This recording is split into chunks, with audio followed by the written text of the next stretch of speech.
সরকারের প্রতি ক্রমান্বয়ে মানুষের আস্থার জায়গাটা কমছে, খুব গুরুত্বপূর্ণ একটা ইন্ডিকেটর আমরা দেখছি। ডাকসু নির্বাচন নিয়ে আমাদের এক ধরনের উচ্ছ্বাস নিশ্চয়ই আমাদের হয়েছে।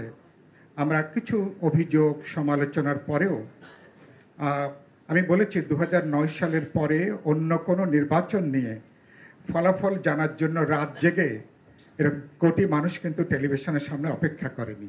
সুতরাং এটা অত্যন্ত একটা গুরুত্বপূর্ণ একটা ইন্ডিকেটর। কিন্তু একই সাথে দুদিন পরে জাহাঙ্গীরনগর বিশ্ববিদ্যালয়ের ডাকসু নির্বাচনের সেখানে একটা হতাশার ছায়াটা ক্রমান্বয়ে বাড়ছে। অবিশ্বাস, সন্দেহ, বিভক্তি, বিভাজন, দোষারোপ, পদত্যাগ এবং জাহাঙ্গীরনগর বিশ্ববিদ্যালয়ে একটা অনিশ্চিত সময়ের জন্য একটা অস্থিতিশীলতার দিকে যাত্রা করছে কিনা, এই পথে অন্যান্য বিশ্ববিদ্যালয়গুলো তাদেরকে অনুসরণ করবে কিনা, এটা নিয়েও আমার উদ্বেগ আছে। আমরা এই পর্যন্ত যত আলোচনা গত 1 বছর ধরে উপরিকাঠামোয় রাজনৈতিক সংস্কার নিয়ে আমাদের আলাপ আলোচনা চলছে। আমি আগেও এটা বলেছি যে গোটা অর্থনীতি যেখানে দুর্বৃত্তায়িত, রাজনীতি এবং রাজনীতির দুর্বৃত্ত, অর্থনৈতিক দুর্বৃত্তায়ন প্রায় এর একটা অশুভ নেক্সাস এখনো পর্যন্ত কাজ করছে। গত 1 বছরে এই নেক্সাস ভেঙে দেওয়া দূরের কথা, নতুন করে নানাভাবে এটা শক্তিশালী হচ্ছে, এটা সংঘবদ্ধ হচ্ছে এবং ভবিষ্যতে গণতান্ত্রিক উত্তরণের জন্য এই অশুভ নেক্সাস সবচেয়ে বড় রাজনৈতিক হুমকি হিসাবে এটা কাজ করবে। এগুলো জাতীয় ঐক্যমত্য কমিশন, সরকার অনেকগুলো কমিশন করেছেন, এই সংক্রান্ত কোনো কমিশন করেননি। সম্ভবত যদি সময় থাকে এটাকে বিবেচনার মধ্যে নেওয়া দরকার। ভবিষ্যতের দিকে আমরা কিভাবে তাকাতে পারি সেই প্রশ্নে আমরা এখানে আসতে পারি।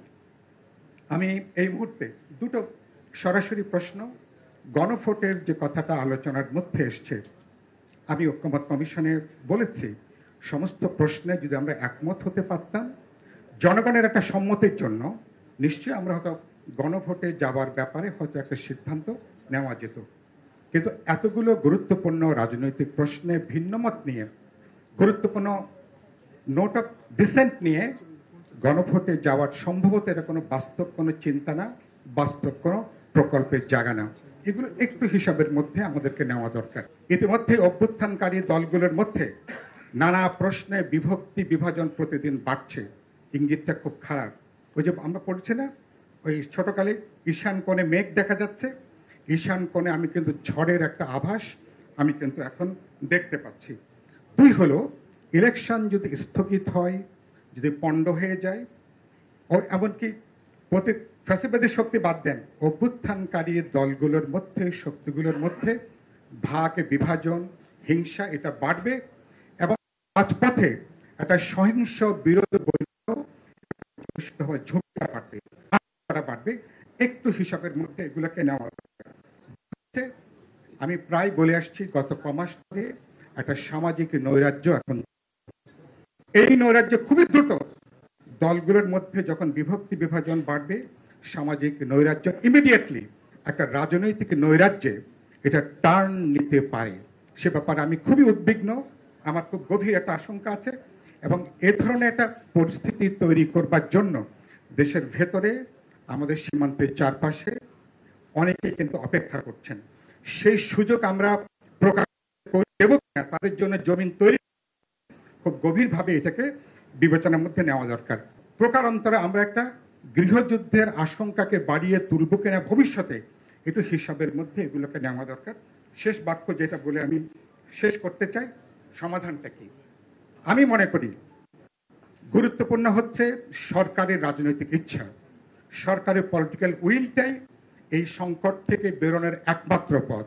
ঐক্যমত্য কমিশন তাকে সহযোগিতা করার চেষ্টা করছেন, আমরা রাজনৈতিক দলগুলো চেষ্টা করছি, নাগরিক সমস্ত অংশ প্রত্যেকে আমরা চেষ্টা করছি একটা গণতান্ত্রিক উত্তরণের ভেতর দিয়ে যাবার জন্য। আমি এর আগেও বলেছি, ফেব্রুয়ারি নির্বাচনের মধ্য দিয়ে বাংলাদেশ স্বর্গরাজ্যে প্রবেশ করবে এরকম কোনো চিন্তা, এরকম কোনো প্রকল্প আমাদের নাই। কিন্তু একটা জিনিস আছে, আমরা একটু গণতান্ত্রিক, দায়বদ্ধ, সংবেদনশীল এবং একটা ভারসাম্যমূলক একটা রাজনৈতিক ব্যবস্থা দিকে হয়তো আমরা যাত্রা শুরু করতে পারবো। এইটুকু অর্জন যদি আমরা রক্ষা করতে না পারি, সত্যি সত্যি অভ্যুত্থানের কিন্তু অর্জন বিসর্জনে যাবে, আমছালা দুটোই যাওয়ার কিন্তু আশঙ্কাটা আছে।